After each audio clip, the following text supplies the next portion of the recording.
E quando eu falo em remuneração médica, não é só da parte financeira, é a entrega de valor para todos os envolvidos. Quanto mais médico você for, menos você ganha. Qual o diferencial que você dá para aquela pessoa que tenta fazer o melhor ali naquele plantão? Médicos, bem conscientes, que querem trabalhar bem no mercado e querem crescer, precisam pensar na sustentabilidade da fonte pagadora. O sistema ali, ele não está enxergando a qualidade assistencial que foi prestada. Porque parte de um deixar de ver o outro como vilão.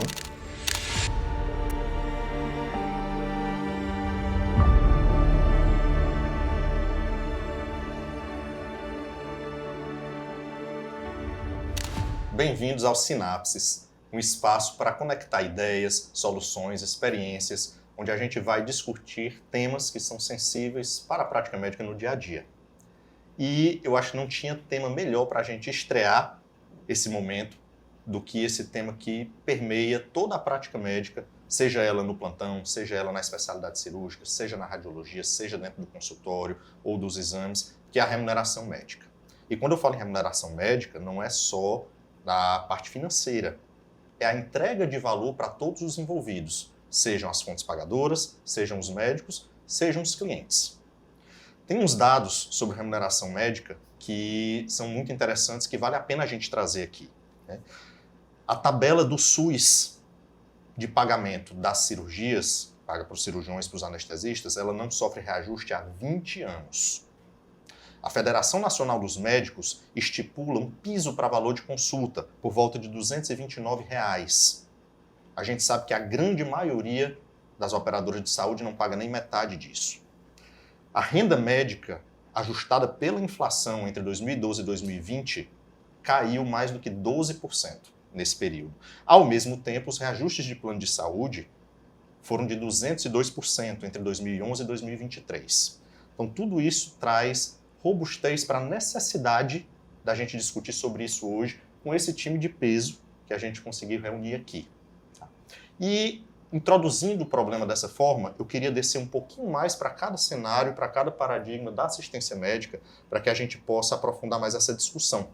Então, eu queria, Manuela, te perguntar como plantonista. Eu sei que uma das suas vertentes de atuação na medicina é através dos plantões, né? Que tem aquele modelo de remuneração da hora trabalhada. Então, eu queria a tua percepção sobre quais são os problemas enfrentados pelos médicos que trabalham nesse formato de hora trabalhada, nesse formato de plantão. Primeiramente, muito obrigada. É muito bom participar, né, dessa conversa que, de fato, é muito sensível para todos nós, né? E o plantão talvez seja a forma mais básica e mais presente, né, que a gente vê, porque é o que paga na maioria dos hospitais, sejam públicos ou privados, né, é o que a gente costuma trabalhar com isso. E aí é aquela hora fixa, né, aquele valor fixo por hora, onde você não mede a qualidade de forma alguma da assistência prestada, muito menos do profissional que está prestando aquela assistência, né, e muitas vezes você não muda nem o cenário, né? Tanto faz você estar num cenário de baixíssima complexidade, onde você tem um nível de responsabilidade pequeno, há uma pequena necessidade até de formação e de conhecimento, quando é comparado com um cenário onde se exige, além do conhecimento, né, o compromisso, não só com o paciente em si, mas com as normas da instituição, com os protocolos que ali, né, permeiam. Então, é difícil de você conseguir diferenciar e aí aquilo acaba desestimulando muito o bom profissional. Isso, né? Esse desestímulo aí talvez seja uma das raízes, né, dessa questão da remuneração que tanto aflige aí, né, a gente como grupo, como classe. Né? E aí eu queria também pedir para a Fernanda, que como anestesiologista, né, além das especialidades cirúrgicas, tem como principal fonte de remuneração uma tabela de referência. Então eu queria que tu falasse um pouquinho da problemática não só da tabela, mas assim, desse modelo que a gente já vem praticando aí há décadas e como é que isso daí impacta o teu dia a dia, a tua remuneração. A gente, como anestesista, a gente trabalha em um modelo, os que estão fora do plantão, né, que estão na assistência eletiva, a gente trabalha no modelo popularmente conhecido como fee for service, é aquele que você recebe pelo o que você fez. É um modelo tabelado, que por um lado gera uma previsibilidade de ganhos, você tem uma ideia do que aquele procedimento vai te render em termos financeiros, ao mesmo tempo que é um modelo que também não consegue enxergar diferença de qualidade assistencial. Ele não consegue diferenciar uma equipe de alta performance de uma equipe menos experiente ou com piores resultados. É um modelo que coloca todo mundo dentro do mesmo bolo, da mesma panela, e que paga todo mundo igual. Esse modelo, além disso, além dessa questão de não conseguir diferenciar quem performa melhor, quem entrega um melhor resultado, quem tem um menor tempo de internação, trazendo um pouquinho para as especialidades cirúrgicas, né? Quem tem a menor taxa de reoperação, ele não enxerga nada disso. E, ao mesmo tempo, que um outro problema desse modelo do fee for service é que ele estimula, às vezes, superindicações de procedimentos cirúrgicos e não cirúrgicos. Por quê? Porque a gente é remunerado pelo que é feito. Então, muitas vezes, a gente pode ter superindicações. Lucas, e você como radiologista, né? A Fernanda apontou diversas questões, diversos vieses que a gente vai aprofundar um pouquinho mais durante a discussão de hoje, né? Mas você percebe na prática da radiologia também esses problemas ou são outros problemas relacionados à tabela? Como é que tu enxerga essa questão aí dentro da especialidade da radiologia? Esses adicionados a outros problemas, né? Primeiro que a radiologia tem uma forma de remuneração geral, que a gente recebe uma parte daquele exame, né? Então tem o bruto que é pago pela operadora para o hospital ou para a clínica, né? E isso é repassado para a gente. Então existem as porcentagens, né? De uma maneira geral, 30% para ultrassom, 20% para raio-x, para tomografia, mamografia, entre 10% e 15% para ressonância magnética. Vocês podem estar achando pouco esse percentual, porque sem o radiologista não se faz o exame, né? Mas, de uma maneira geral, também o custo para se manter um serviço funcionando, as máquinas que são caríssimas e tudo, então a gente entende que realmente é pesado para ser mantido pela instituição que você trabalha. Teria como negociar talvez melhor, aí a gente entraria numa discussão muito grande. Mas, hoje em dia, inclusive, está sendo mudado, o pessoal está tendendo, uma tendência de mudar para valores fixos, né?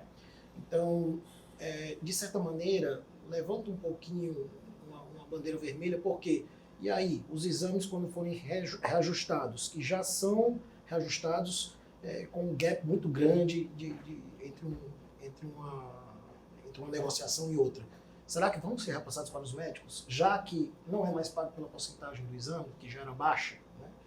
Então, nós temos esses problemas aí, né? E o próprio radiologista, ele não gera exame, ele só faz os exames que são solicitados, né? Uhum. Mas eles acabam entrando em todo o bolo que geralmente é para reduzir custos pagos para as pessoas que prestam assistência, os prestadores de assistência, né? Acabam os radiologistas entrando junto.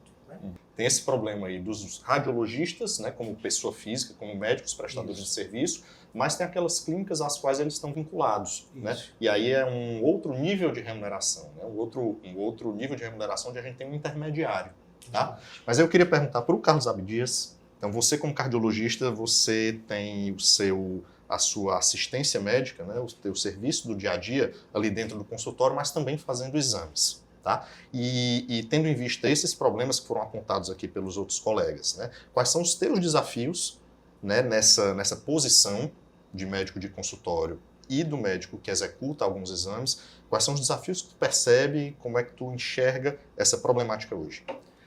Assim, primeiramente, obrigado pela oportunidade aqui, Cadu. É sempre bom discutir esse assunto e tentar a gente melhorar o mercado que a gente atua. Eu atuo assim, em diferentes prismas desse mercado. Hoje eu sou plantonista ainda, sou dono de clínica, atuo na ponta como cardiologista e também na realização de exames cardiológicos e eu consigo ver vários probleminhas em vários pontos, mas puxando, por exemplo, consulta, né? Eu vejo que dentro de uma medicina de uma forma geral, que está defasada há muito tempo, eu vejo também distorções dentro da própria medicina. Então, eu vejo, por exemplo, quando a gente procura um amigo, um parente ou a gente mesmo, um pediatra para o filho, é difícil a gente achar por convênios. Um psiquiatra, é quase impossível. Um endocrinologista, um nutrólogo, muito difícil. E, infelizmente, a cardiologia está começando a ir por essa linha, assim como várias outras especialidades. Os médicos estão fugindo dos consultórios porque a remuneração das consultas está chegando num nível realmente alarmante, né?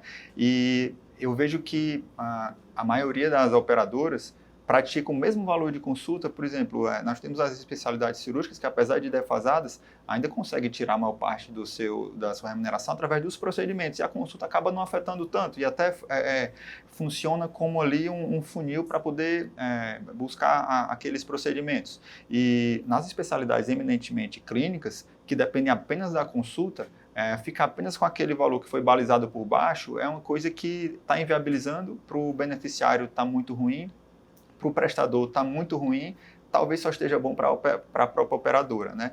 Então, as poucas operadoras que têm um diferencial de especialidades clínicas e cirúrgicas é uma diferença ainda muito pequena, no meu entender, para que essa balança passe a ser favorável para as três pontas, né? E do ponto de vista de exames, na cardiologia a gente tem uma especificidade de que o cardiologista ele atende de ponta a ponta, no caso de fazer o atendimento no consultório, e para quem tem essas especializações dos exames ambulatoriais, muitas vezes na mesma visita o paciente vai fazer o seu check-up, o seu acompanhamento de comorbidade ou doença crônica, e já faz os exames, o teste ergométrico, o ecocardiograma, o Doppler de carótidas com o seu próprio médico.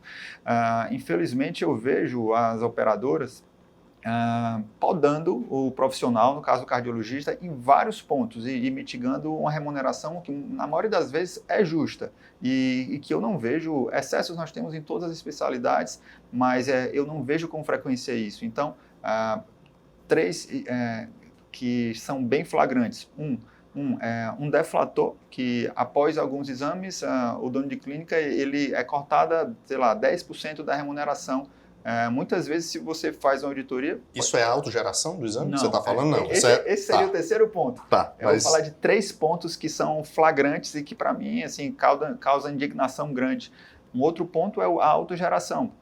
Então, se impõe ao médico que, após determinado percentual, ele não pode realizar os exames do seu próprio paciente. Olha só o inconveniente que você imputa ao paciente. Ele faz um acompanhamento de 20 anos com o seu médico, faz toda a avaliação, faz indicação dos exames, na hora de fazer os exames com a maior praticidade, com o médico que mais conhece, o médico que vai fazer a conduta, ele precisa ser mandado para outro profissional, né, com perda de tempo, perda possivelmente de qualidade de conexão, de interação médico-paciente.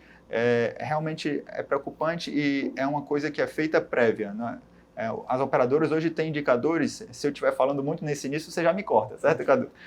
Mas as operadoras hoje têm dados suficientes para identificar os maus profissionais. Com certeza. Tem uma robustez incrível, então seria muito fácil identificar quem está autogerando de uma forma danosa para a operadora e pontualmente você punir aqueles profissionais. Mas quando você coloca uma régua prévia e dizer, olha, ninguém pode passar daqui, independente de ser uma coisa justa e bem indicada ou não, você está punindo o profissional e o paciente também. E hoje a gente tem um oceano de dados, então tudo gera dado, esse dado está sendo arquivado, mas acho que falta um pouco de talvez proatividade da gente utilizar esses dados para tirar conclusões como essa que você falou, Sim. separar o joio do trigo. Então, ver quem está entregando mais qualidade, entregando mais valor, de forma a valorizar esse profissional e desvalorizar o profissional que não entrega valor. Mas eu queria pegar dessa discussão inicial que a gente teve aqui, 3 pontos específicos e queria aprofundar um pouquinho mais com vocês. Tá? Então, o primeiro, que foi citado por vocês duas, é a questão da diferenciação.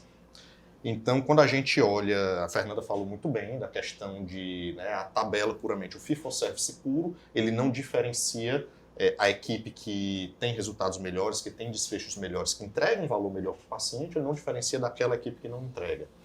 Dentro de um plantão, já que o que está fixo é a hora trabalhada, a gente não mede nem a proatividade de cada plantonista ali dentro. Falo de proatividade, mas também posso falar de produtividade. Né? E a gente também não diferencia plantões distintos. Então, não vou falar de hora, tá? Do noturno, do fim de semana, mas vou falar de 2 plantões, por exemplo, numa segunda-feira durante um dia. Um plantão foi muito movimentado e outro foi muito tranquilo, e aquele valor vai ser o mesmo, independente de como seja a atitude de cada profissional ali. Então, para o plantão está muito claro, para a tabela está muito claro, mas eu queria saber de vocês, para a radiologia. Na realidade, não existe isso, né? De uma maneira geral, alguns colegas que estão criando um nome e estão se diferenciando, eles estão fazendo a cobrança de exames apenas via particular, só que aí tem aquela outra questão. Esses colegas eles têm que negociar com a clínica que estão. Se você for atrás, vamos lá, vamos supor, eu sou um radiologista reconhecido e muita gente quer fazer exame comigo. Os médicos mandam pacientes fazerem exames comigo. Lucas, monte o seu consultório. É uma coisa, você montar um consultório. Lucas, monte sua clínica de imagem com a ressonância, que vai entre 6 e 8 milhões para você colocar, com os 3 ultrassons, cada um uns 200 mil e poucos, né? Com tomografia, que é mais uns 3 milhões. Então, não dá para um radiologista, de uma maneira geral, montar, se não for com vários sócios, e o pior, você vai com certeza entrar sem um portfólio de convênios. Então, como é que você vai sustentar isso? Né? O doutor Carlos Eduardo pode querer que um paciente faça exame com você, mas esse paciente já paga um convênio. Ele vai dizer, eu vou pagar R$800 numa ressonância lá, por quê, doutor? Né? Então, assim, tem todas as questões. Então, eles têm que negociar, os colegas que já estão se destacando, eles negociam com a clínica e eles cobram o exame particular, tá certo?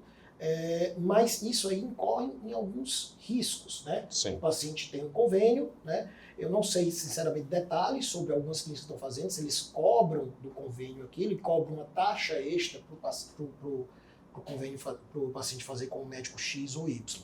Mas é bem embrionário, tem uns 3 ou 4 colegas que estão fazendo isso aqui em Fortaleza, né? Então, assim, de uma maneira geral, não existe diferenciação entre exame pesado, difícil de laudar. Eu vou lhe dizer, se eu for laudar uma ressonância de crânio que está completamente normal, eu vendo bem essa ressonância, sem deixar passar nada, eu levo 5 minutos, 6 minutos. Se eu for laudar uma ressonância de um paciente com glioblastoma multiforme, que já foi operado, já recidivou e tudo, eu posso levar 40, 50 minutos. E o valor é o mesmo. Que é um nível de complexidade. E o valor é o mesmo. Né? Algumas clínicas eles fazem diferenciação entre o colega que é especialista, o neuroradiologista. Ao invés dele receber um valor X, ele recebe um pouco mais. Mas, de uma maneira geral, principalmente aqui no Ceará, tem pouca essa diferenciação. A gente vê um pouco mais lá em São Paulo, mas aqui ainda é muito pouco. Eu gosto muito de conversar com os pacientes. Né? No meu caso, já me preparei de uma forma que eu vou conversando desde o começo do exame e continuo fazendo o exame. Para mim, não me atrapalha, não me atrasa. Mas o pessoal brinca muito e diz assim, quanto mais médico você for, menos você ganha. Para você ter uma ideia como chegou a esse ponto. Né? Essa frase porque é muito fácil você fazer uma agenda de 60 ultrassons na manhã, você entra mudo, sai calado, o paciente pergunta o que é que tem, fala com o seu médico. A gente conhece vários colegas assim. Sim. Né? E já aconteceu, por exemplo, o paciente chegou e começou a chorar, começou a cair lágrimas. Ela disse, doutor, muito obrigado. Eu disse, o senhor já tinha feito exame comigo? Não, doutor, nem conhecia o senhor. Aí eu não tinha feito nada de especial. E eu disse, mas por que, senhora, que a senhora está assim? Tudo pedi para mim trazer uma toalhazinha para ela. Ela disse, não, doutor, é porque o senhor contou tudo que estava vendo e tudo. O último médico simplesmente nem me deu bom dia, nem nada. Eu perguntei para ele, ele disse, fala com o seu médico, se virou.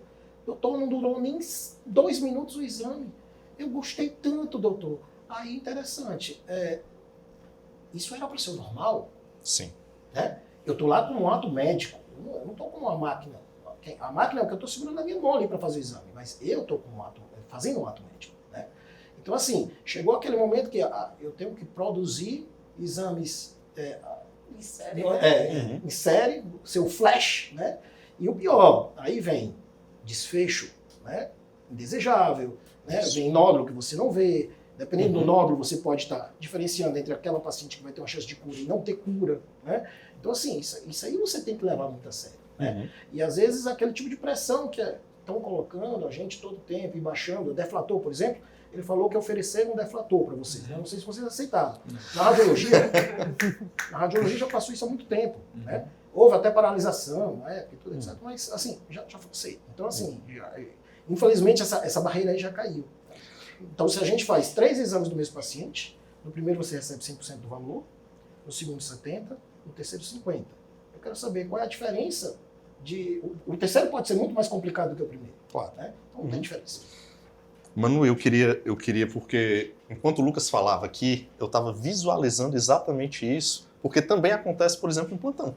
Demais. Então você tem aquele plantonista que entra, que o plantonista mal olha para o paciente, que vai lá, tá lá, basicamente ele é um intermediário para pedir exame, enquanto você tem também aqueles profissionais que, assim, pelo menos na minha experiência, quando eu dava mais plantão, né, eles eram a maioria, né, que tentam escutar, que tentam um pouco mais de empatia. E essa falta de diferenciação, realmente, ela acaba refletindo nisso. Né? Mas me fala um pouquinho mais da tua experiência, até um pouquinho como gestora, né, quando tu foi diretora lá do Hospital Regional Norte, como é que tu enxergava isso daí? Isso aí é um mundo de coisa, né?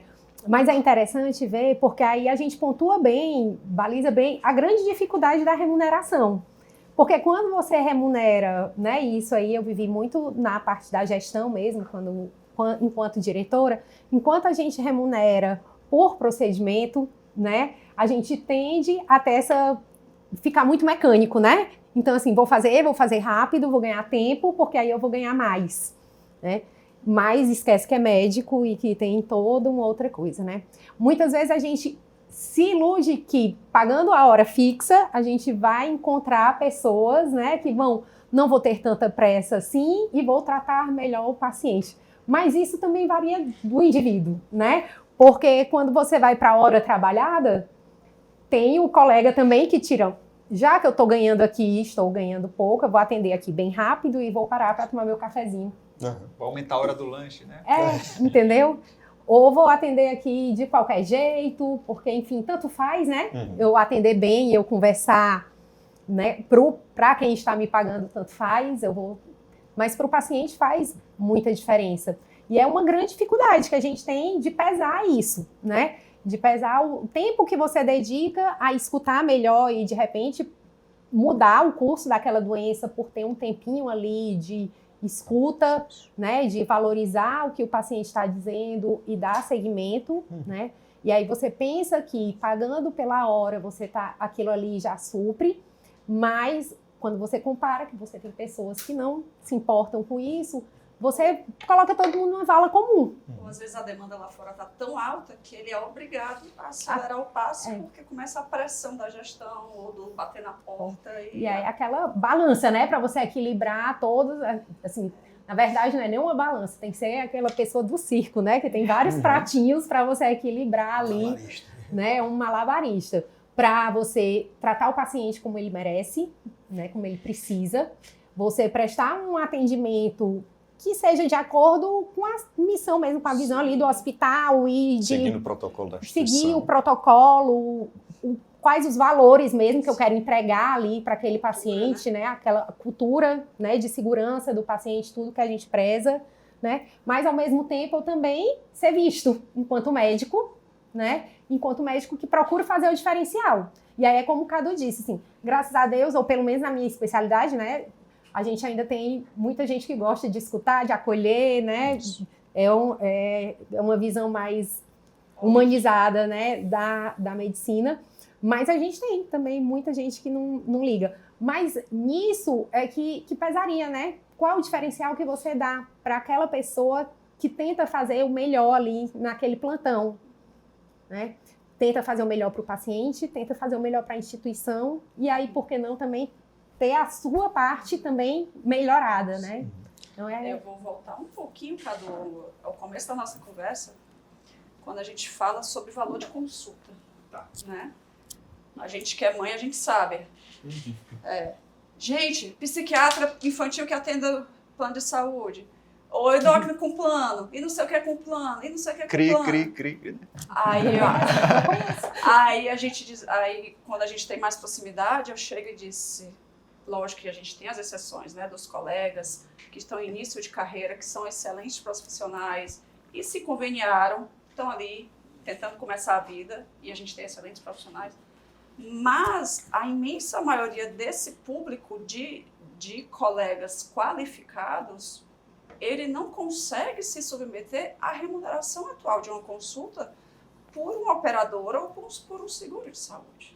Imagina um geriatra fazer uma primeira consulta recebendo pelo convênio, ou psiquiatra, né? Ou uma consulta de neonatologia, de primeira consulta. O pau do pediatra fazendo assim, puericultura. O cardiologista, né? Então, mesmo a anestesia, mesmo a minha consulta pré-anestésica é só uma etapa de segurança dentro do processo. né? Não é que o que vai me remunerar, mas a especialidade clínica não dá. Infelizmente não dá. A gente precisa repensar esse modelo de remuneração da especialidade clínica. É complicado e tem uma outra questão que eu queria trazer também, que é a complexidade. Sim. Assim, nossos modelos atuais, eles não colocam a complexidade na equação. Então, o Lucas já falou aqui que ele vai fazer, às vezes, um exame de rotina, um exame que tem tudo para ser normal, e ele vai receber o mesmo valor de um glioblastoma multiforme que já foi operado. Sendo que ele vai, né, você vai ter que dedicar, além do seu conhecimento acumulado, muito mais tempo para você ver um exame mais complexo. E a gente não vê nos modelos atuais essa complexidade. E aí, Fernanda, eu queria ver como é que tu enxerga isso daí. Eu sei que você anestesia muito, por exemplo, para equipes que fazem oncologia cirúrgica, né? Que são realmente cirurgias bastante complexas. E como é que você se sente com relação a isso? Vendo que o resultado entregue, ele muitas vezes supera a expectativa, mas a remuneração não é condizente com o valor que você está entregando. Eu costumo dizer que eu agradeço a Deus todo dia eu trabalhar com equipes que eu indico para as minhas famílias, né? Para os meus familiares, para os meus filhos.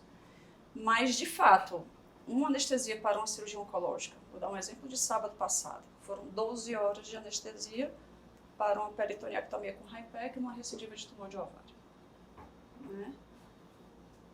O sistema ali, ele não está enxergando a qualidade assistencial que foi prestada, tanto pela equipe cirúrgica, quanto, né, pela equipe anestésica, que não sou só eu, nós somos uma equipe, né, numa cirurgia de 12 horas. Imagina que essa paciente foi submetida à ressecção de múltiplos órgãos, teve uma quimioterapia intraoperatória de 1h30, com hipertermia, e ela foi entregue na UTI, estubada, conversando, perguntando se tinha sido colostomizada ou não. Né? A paciente hoje está no 3º PO, continua muito bem, vai ter previsão de alta da UTI, provavelmente vai levar uma semana de internação. E essa complexidade que a gente entregou com essa qualidade de desfecho, o fee-for-service não enxerga. Então, assim, tanto, entre aspas, fazia para o mecanismo de pagamento, para o sistema de pagamento, se essa paciente chegou estubada, conversando, preocupada se estava colostomizada, quer dizer, tá bem, né? A preocupação dela tinha uma bolsinha para quem fez uma cirurgia do tamanho que ela fez. Como se eu entregasse ela totalmente desajustada, entubada, cheia de droga vasoativa, com distúrbio eletrolítico. Então, assim, como é que a gente traz para dentro desse sistema que, claro, a gente precisa ter um balizador, precisa saber que eu vou receber o mínimo, né? Mas como a gente vai acrescentar valor dentro dessa remuneração básica, fee-for-service? Quais são os mecanismos? Eu acho que a gente pode levar um pouquinho de discussão para isso, né? Quais critérios? A partir de que a gente consegue acrescentar valor a isso? Lógico que todos os colegas que vão lá para fazer qualquer procedimento de alta complexidade têm o risco do mal desfecho, isso é estatística, isso é inerente ao procedimento, mas como de fato eu diferencio aquela equipe que tem uma alta performance da equipe que de regra não entrega uma performance tão boa? E o custo, né? Que isso aí está envolvido. Isso, além do desfecho clínico para o paciente, eu tenho um desfecho de custos que você, como gestora que sabe. O custo de uma UTI com o paciente de um jeito, do custo da UTI com o paciente do outro, o custo total de internação, o que é que eu fiz. Um tempo de UTI que muda tudo, né? Assim, desde a medicação que você vai fazer, o tempo que ele está lá, as terapias que vão assim. Basta você pegar um paciente desse que sai com uma acidose e que vai para uma hemodiálise e passa aí uma semana a mais. E o custo que esse paciente não vai ter. Mais recidiva tumoral e vai tomar mais quimio depois. Ainda tem isso, né? Então é um círculo virtuoso ou vicioso a depender do que se é feito. E como é que eu enxergo, né? Qual é a lupa que a gente precisa ter para essas equipes? Sim. Eu queria, assim, claro que a gente também precisa falar de soluções. A gente não está aqui só para falar de problema, tá? Mas eu queria trazer um último aspecto dessa questão da problemática da remuneração, que é a relação entre o médico e a fonte pagadora. E eu acho que você falou bem isso daí no início, quando foi pressionado, acredito que como representante da sociedade de especialidade, né, a aceitar deflatores ou outras iniciativas, né, que reduzem a remuneração, falo de forma global, mas que acabam, na verdade, causando uma entrega de menos valor para quem está lá na ponta, para quem é o usuário desse serviço. E aí, como é que tu enxerga isso daí? Como é que a gente consegue? Qual é o impacto, na verdade, dessa relação que vem se deteriorando no decorrer do tempo nessa problemática da remuneração? Assim, eu nos vejo na nossa especialidade que até pouco tempo nós não tínhamos uma cooperativa formada, né, de muita fragilidade, né? Nós dialogamos com players enormes, né, e muitas vezes individualmente. Agora que a gente vem traçando um caminho de agregar as clínicas para que nós tenhamos um diálogo conjunto, mostrando o serviço que a gente presta, tentando melhores condições, mas ainda assim é um diálogo muito assimétrico, né? Muito desequilibrado ainda, né? Nós temos, hoje eu sou diretor da ACCardio, da Cooperativa dos Cardiologistas, estava conversando aqui com a Manuela, a gente não tem penetração ainda nenhuma no privado, a gente sofre com essas barreiras, a gente vê e se espelha em outras cooperativas que conseguiram romper isso com muito sucesso já, e tem credenciamentos e conversam tendo um portfólio, uma equipe de dezenas a centenas de especialistas e conseguem negociar melhor, mas na cardiologia a gente ainda está muito refém. E isso tanto do ponto de vista individual, pessoa física, como pessoa jurídica. Na cardiologia a gente tem uma peculiaridade que às vezes as operadoras não conseguem enxergar, que o cardiologista ele precisa da PJ, parecido com o que o Luciano falou, ele precisa da PJ para poder trabalhar. É um instrumento de trabalho a PJ. O cardiologista ele não consegue comprar uma esteira de 100 mil, um ecocardiograma de 200, um mapa que a unidade é 14 mil reais, é uma estrutura imensa para ele trabalhar no consultório. Ele precisa da PJ, né, para poder fazer rodar esses serviços todos. E realmente fica muito complicado muitas vezes esse diálogo e buscar melhores condições. O Luciano estava falando também do preço desses equipamentos, eu também citei agora, né? É interessante que quando o dólar sobe, esses equipamentos disparam, quando o dólar desce, a desculpa é outra, mas não baixa, está sempre subindo. E as operadoras, eu não sei se elas não enxergam ou elas preferem ignorar o fato de que nós temos obrigatoriamente que as clínicas precisam reduzir a qualidade dos equipamentos, a reposição desses equipamentos para continuar abertas. No momento que, nos últimos 25 anos, a remuneração ela não foi reajustada nem pela metade da inflação e muito menos ainda pelo reajuste dos planos de saúde e pela inflação médica hospitalar, a matemática básica fala que é impossível você repor os equipamentos na mesma qualidade. Você precisa ir para um fabricante um pouquinho pior. Fazer o downgrade. Precisa. Então, assim, isso é a qualidade do serviço, né, que as operadoras fazem essa intermediação, presta para o usuário, ela cai ao longo do tempo. Isso é inegável, né? Então, isso precisa entrar na matemática das operadoras. A gente tenta fazer com que elas enxerguem isso, mas eu ainda vejo com preocupação frente a várias operadoras. A gente está tentando esses diálogos, mas nesse momento não tenho muitas esperanças de melhoria ainda não. Precisamos evoluir. O associativismo, né, o cooperativismo como modelo, né, associativo, acho que é um dos caminhos, né, que a gente precisa percorrer para chegar nessa relação aí, né? Bem, acho que a gente discutiu bastante aqui sobre o problema, remuneração médica, mas a gente veio aqui, na verdade, para discutir foi solução, tá? E eu queria começar essa discussão sobre a solução da problemática de remuneração, lembrando que a gente tem 3 pontos envolvidos, que são fonte pagadora, médico, nós, e o paciente, o cliente que quer a qualidade ali na ponta, tá? Então, nós precisamos buscar soluções que tragam vantagens para esses 3. Porque tudo que a gente discutiu aqui, apesar de ser um método utilizado, ser um modelo utilizado hoje, ser um modelo tradicional e haver uma resistência a essa mudança, já traz vieses que a gente viu que comprometem não só a remuneração, como a sustentabilidade da fonte pagadora, como o que está sendo entregue para o paciente.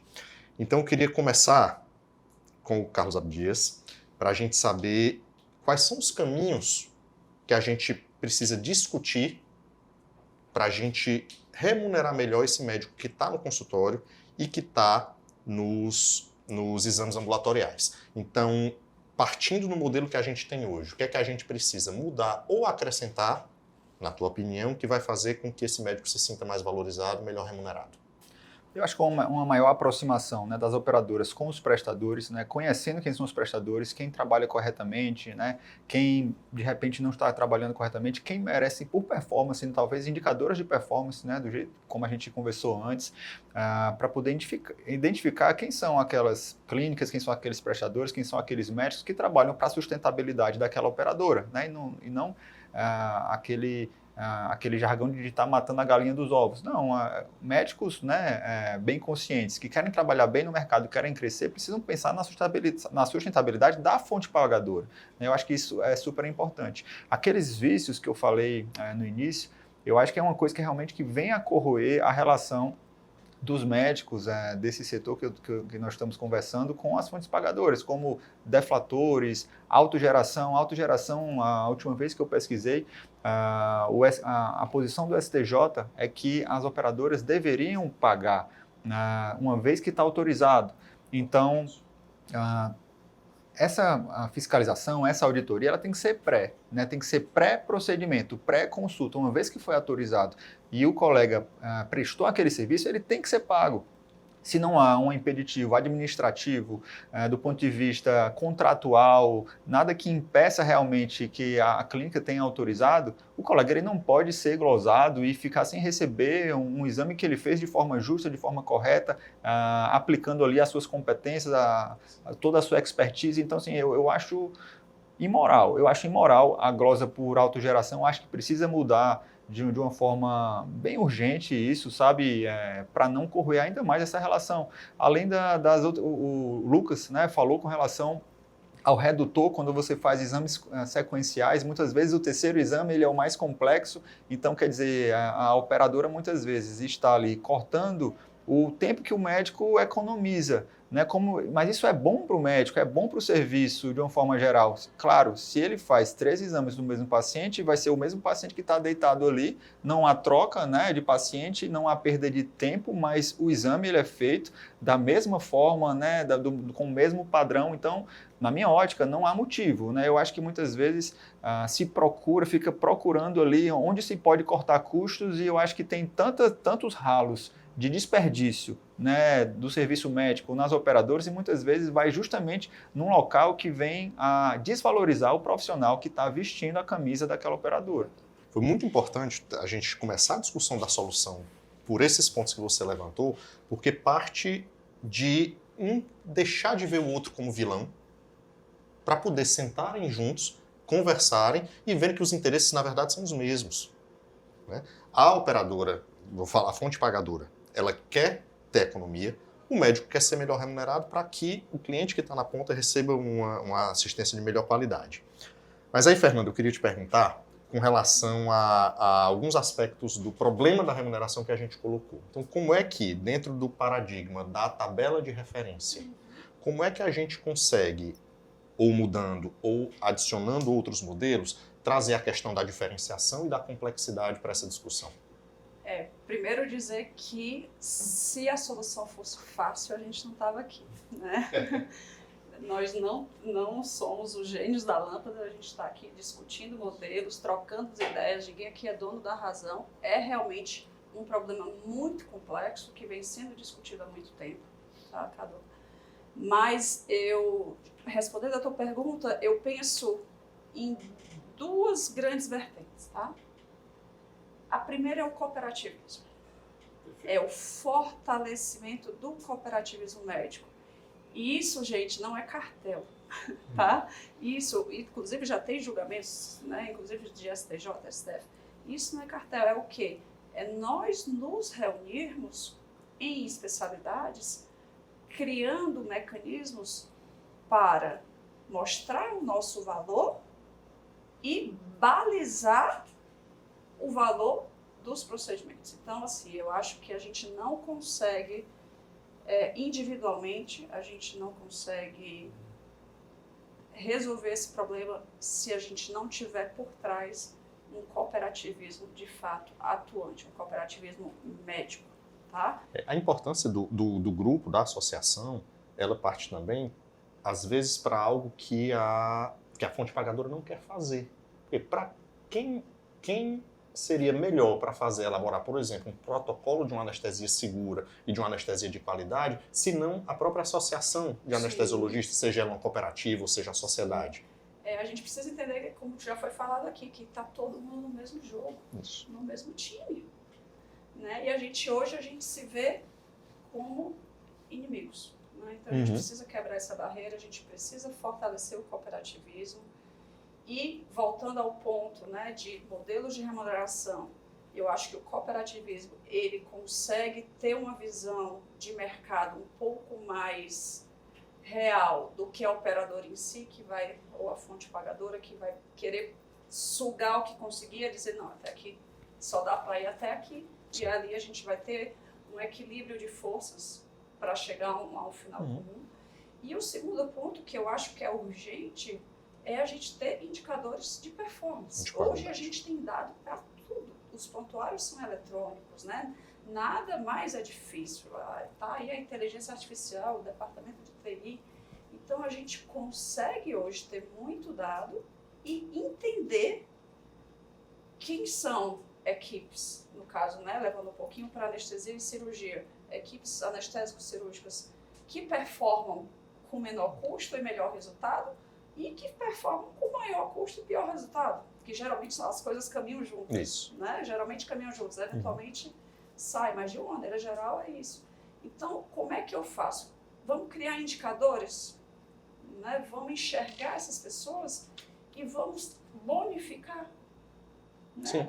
A gente vai ter o piso vai ser igual para todo mundo, negociado através de cooperativas, de associações de especialidades, de uma conversa na mesa, né, e não de uma imposição vertical, que é o que a gente vê cada vez mais. E o segundo ponto é, como é que a gente identifica equipes que realmente tenham uma alta performance, não apenas por desfecho clínico, mas por satisfação do paciente. Como é que eu chego lá e identifico que o Lucas faz o mesmo ultrassom que o João, mas é melhor avaliar. Mas a Maria, que fez exame com os dois, se emocionou no exame do Lucas porque se sentiu acolhida. E a gente traz para a discussão outra dimensão do que subjetivamente a gente chama de qualidade, que é a satisfação. Sim, então a satisfação como reflexo de qualidade, ela é importantíssima. É a visão do cliente, a visão de quem tá recebendo aquele serviço que está sendo prestado. E a gente não pode ficar míope para isso. Concordo. E a satisfação do cliente é o que faz ele permanecer dentro de determinada fonte pagadora ou não. Né? Então, isso aí é um ciclo que está tudo interligado e a gente precisa se ajudar, jogar no mesmo time e pensar o futuro. Não é fácil, mas tem coisas já concretas que a gente pode fazer. Né? E Lucas, a radiologia ela tem uma particularidade que a anestesiologia também tem, que ela não é uma especialidade geradora de custo. Tá? Ou seja, talvez a solução, né, prática para a remuneração da radiologia venha um pouco antes do que a prestação de serviço da radiologia mesmo. Então, dentro dessa dificuldade, dessa particularidade, como é que tu enxerga que a gente conseguiria colocar uma diferenciação e uma remuneração por complexidade dentro do honorário da radiologia? Não é fácil, não. Como a Fernanda falou, se fosse fácil, não precisava a gente estar aqui. Já aconteceu. Não, mas o pior é que parece assim, tem muitas coisas que eu venho pensando, né? Métricas para a gente conseguir ter a questão da avaliação da performance, né? Porque exames mal feitos podem gerar outros exames também, né? Isso. Então, e podem gerar desfechos errôneos, desfavoráveis, que façam com que esse paciente tenha que ser tratado de uma forma muito mais agressiva, intervencionista, e que custe muito mais para a operadora, né? Agora, para isso precisa ter vontade, né? Para isso precisa ter vontade de você pegar essas métricas, aplicar esses dados e você conseguir separar o joio do trigo, mas não é fácil. Por enquanto, eu noto algumas pequenas iniciativas que aqui e acolá estão dando certo. Pelo menos os radiologistas se sentem nesses locais valorizados, né? Tem um grande player lá de São Paulo que ele divide os médicos, por exemplo, no setor do ultrassom, em 3 classes, né? O médico assistente, o médico pleno e o médico sênior. Né? Tá. Então, entre uma e outra classe, você tem como ir galgando. Uma progressão. Né? Uma progressão. Isso aí é uma coisa interessante para qualquer profissional. Né? Sim. Então, eles têm o Faz valor... uma gamificação ali. Isso, até um eles pouco de têm o valor do gamificação. exame de ultrassom, que é o valor X, que é o 0, que eles dizem. Tá. Então, A base. Isso, a base. O assistente, que é o cara que acabou de ser incorporado lá e tudo, ele vai ganhar entre 0,85%, entre 0,85% do 1 até o 1. Né? Tá. E assim vai. O sênior, ele chega a ganhar 1,5 a 1,7. Né? Então, entre o cara que está entrando e o outro, é praticamente o dobro do valor do exame. Né? Para isso aí, é um cara que faz mais tipos de exame, ou então que ele é especialista em exames que muita gente não gosta de fazer, como o esquelético. Né? Nesse caso aí, eu me daria bem. Mas eu não vou para São Paulo de novo, não. Fiz minha residência lá, voltei, eu quero construir minha vida aqui mesmo. Estou construindo. Então, assim, então tem essa diferenciação. Ao mesmo tempo, eles conseguem, a partir disso aí, fazer... começa a ter as métricas dos caras que rendem melhor. Né? Olha, eu consigo tocar uma agenda de 22, 30 exames, bem, com uma taxa de erro lá embaixo. Então, esse cara vai começar a ser mais valorizado dentro da instituição. A gente precisa disso aqui, né? Precisa disso aqui, mas realmente não estou vendo. E algumas poucas tentativas que estão sendo feitas para isso aqui construir, eu acho que nem passam só de pensamentos. Isso que a Fernanda falou, assim, da questão do cooperativismo, do associativismo como um todo, como força motriz, como ignição desse processo, é fundamental. Mas eu queria pegar uma dessas coisas que tu falou, essa questão da progressão, me lembra um pouco de uma conversa que eu já tive com a Manu sobre fidelização. E sobre o impacto dessa fidelização do profissional dentro de um serviço ou dentro de um hospital e como isso daí entrega mais valor, entrega mais qualidade para o cliente. Eu queria que tu explicasse um pouquinho melhor, Manu. Pronto. Então, dentro da remuneração por plantão, né, que acaba sendo tão difícil a gente ter algumas formas assim de melhorar e de distinguir, o que tem se visto assim como forma de bonificar de alguma forma e diferenciar é a questão da fidelização, onde alguns hospitais, né, já praticam o fato de que ainda só pelo tempo, né, seria muito melhor se a gente tivesse uma fidelização com outro, medindo performance, mas por enquanto que a gente vive é com o tempo de dedicação daquele profissional àquele serviço, né, entendendo que um profissional que doa mais tempo para o hospital X, né, ele adere melhor às práticas daquele hospital, adere melhor aos protocolos, né? Cria um vínculo melhor com a equipe, né? Não só a equipe assistencial, mas acaba que você tem um vínculo melhor com toda a equipe do hospital e com os pacientes, né? Por que não? Se você se dedica mais tempo àquele hospital, você quer que ele cresça, né? Pelo menos é o que a gente espera.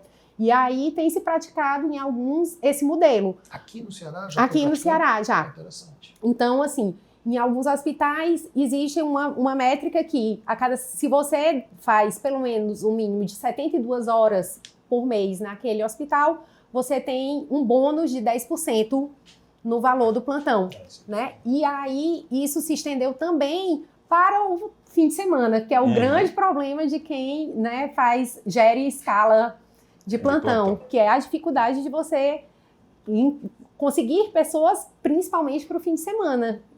E aí, para o fim de semana, eles têm uma métrica ainda diferente, que seria a cada 30 horas de fim de semana, você ganha 20% a mais no valor do plantão. Então, isso acaba atraindo, né? E aí você atrai aquela pessoa e você consegue trabalhar melhor aquele plantonista, né? Você consegue fazer com que ele tenha mais adesão. Imagina uma pessoa que tanto faz você trabalhar no hospital X, Y ou Z, Então, ele vai e pulveriza aquelas horas que ele tem ali no mês em 4, 5 hospitais. Mas se eu tenho um hospital que me paga melhor se eu fizer mais horas, para que eu vou para 3, 4? Eu vou para 2, né? E aí eu me dedico mais àqueles 2, então eu me dedico mais aos protocolos daqueles 2, né? E aí eu tenho uma identificação melhor com o serviço.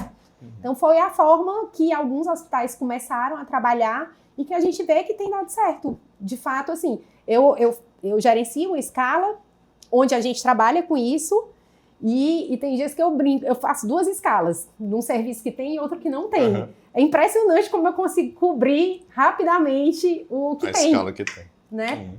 A minha escala do serviço que tem fidelização, eu fecho ela muito mais rápido. E tu resolve uma outra consequência do problema da remuneração, que é o déficit de profissionais. Então, assim, a gente, não sei como é que está na anestesiologia, como é que está na pediatria, mas assim, eu conheço escalas de cirurgia que estão tendo dificuldade de ser fechadas, Mas a gente tem porque muita por conta da defasagem do valor do plantão, tá? Mas aí eu queria pegar Deixa aqui eu só o gancho. pegar um Sim, gancho, sim, por cara. favor. Acho que é super interessante essa questão da fidelização e ocupar escalas, super importante. Mas eu vejo também com uma grande oportunidade no ambiente hospitalar, tanto de centro cirúrgico como de plantões, a questão de bonificação por performance. É muito fácil metrificar a performance dentro do hospital. É difícil para a gente, né, Lucas? Quando você falou a questão de baixo índice de erros, mas é muito difícil, porque você fala de prestadores que estão pulverizados na cidade inteira, como é que você vai fiscalizar a qualidade do serviço prestado do exame? É muito difícil, mas no hospital, você sabe quais são as equipes cirúrgicas que têm alta precoce, que têm bom desempenho, né?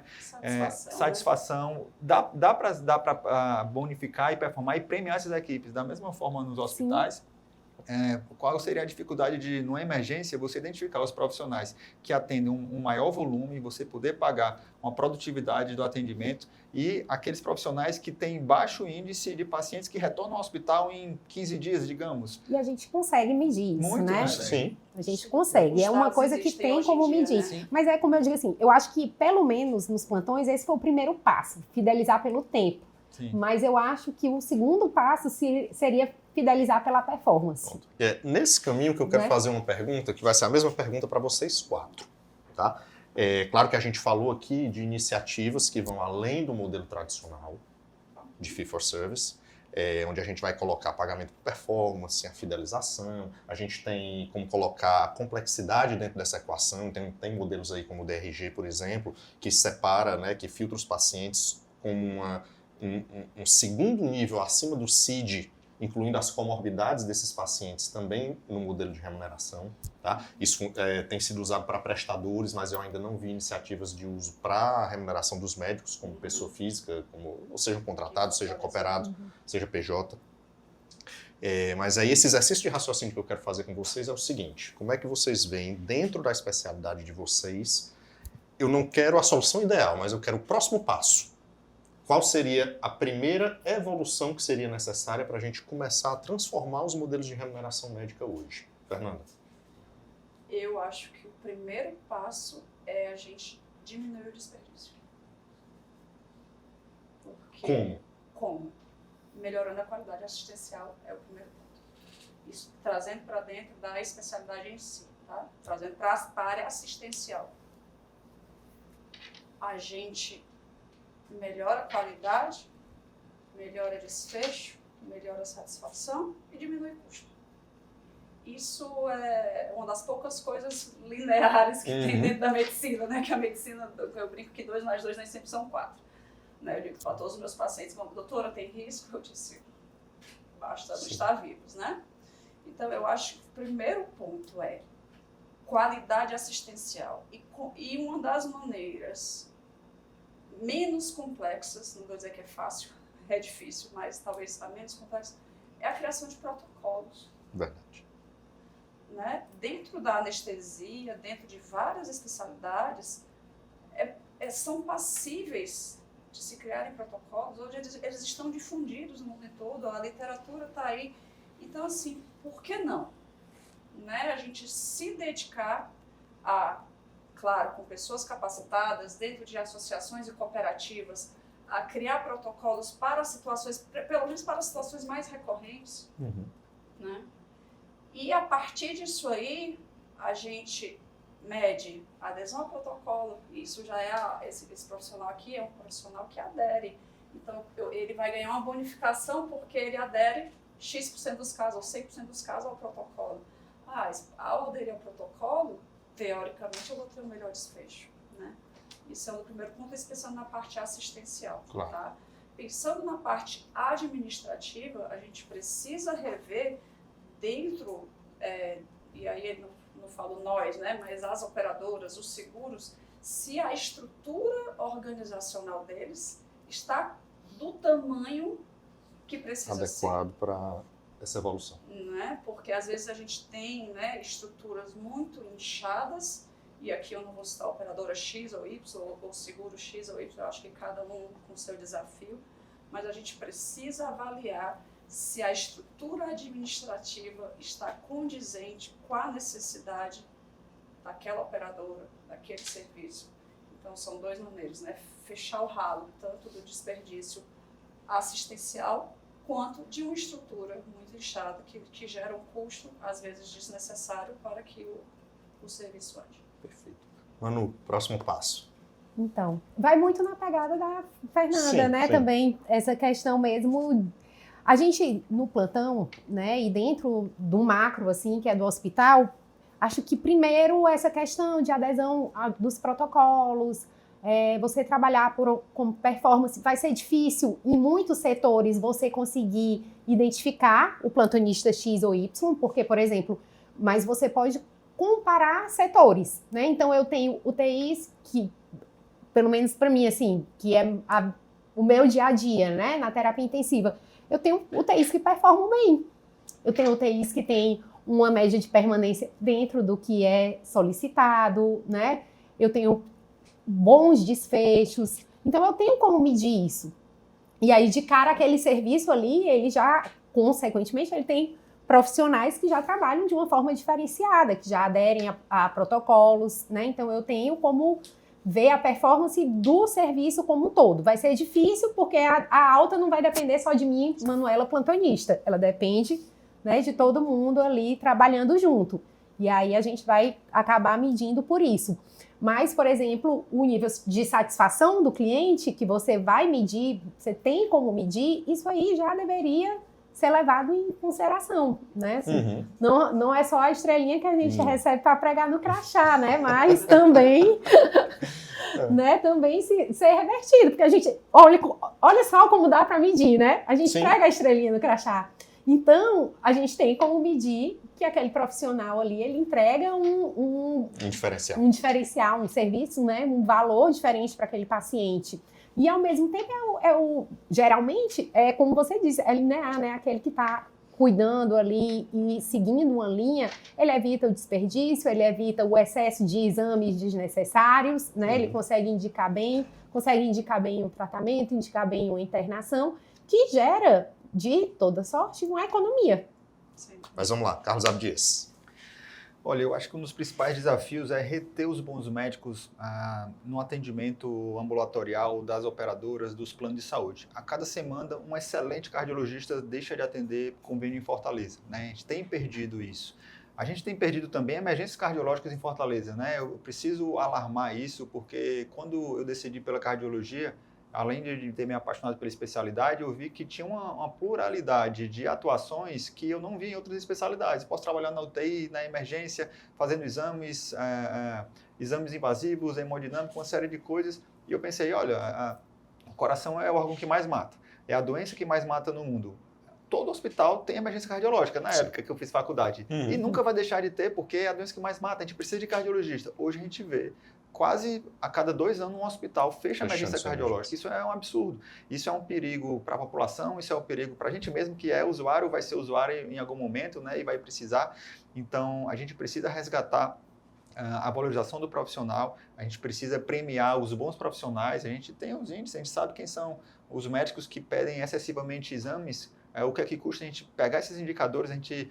Às vezes eu tenho dificuldade com indicadores que, para mim, são inúteis e que não geram nenhum tipo de conclusão sabe, um oxímetro na UTI, ele não vai ter nenhuma serventia se ninguém olhar para aquele valor. Sim. A gente precisa pegar o dado e trabalhar aquele dado. Então, se nós temos hoje tantos dados, a gente consegue identificar os bons profissionais em vários ambientes e atuações. Por que a gente não consegue premiar os bons profissionais? Por que a gente não consegue afastar o joio, aqueles maus profissionais que são danosos para o ambiente, para o hospital, para a operadora? Né? E no momento que você valoriza os bons, né, esses médicos vão ficar nas nossas estruturas, vão atender bem nossos clientes, vão fidelizar os médicos e os clientes também, vão gerar mais retorno para os hospitais, para as clínicas, para as operadoras, né? E o bolo cresce. O bolo cresce. Então, eu vejo por aí. E também afastar aqueles pontos de desgaste que eu falei, por exemplo, autogeração, para fechar esse ponto. Na cardiologia, por exemplo, o mapa 24 horas tem, em algumas operadoras, uma cota de autogeração de 18%. Então, na cardiologia, no ambiente ambulatorial, 80% dos pacientes da cardiologia têm mais de 40 anos, com a prevalência alta de hipertensão. Então, na hora que você poda, né, a atuação tradicional, a atuação adequada do cardiologista, você está se desgastando com esse tipo de profissional, você está afastando, e esse profissional, uma hora, como está acontecendo, vão se afastar. Aí eu pergunto, o que é mais caro? Um mapa bem indicado ou uma hipertensão não diagnosticada? E outra coisa, muitos desses pacientes só vão, tendo o seu cardiologista ali como seu clínico, e só vai uma vez ao ano ao médico. Esse paciente ele não gera custo para a operadora.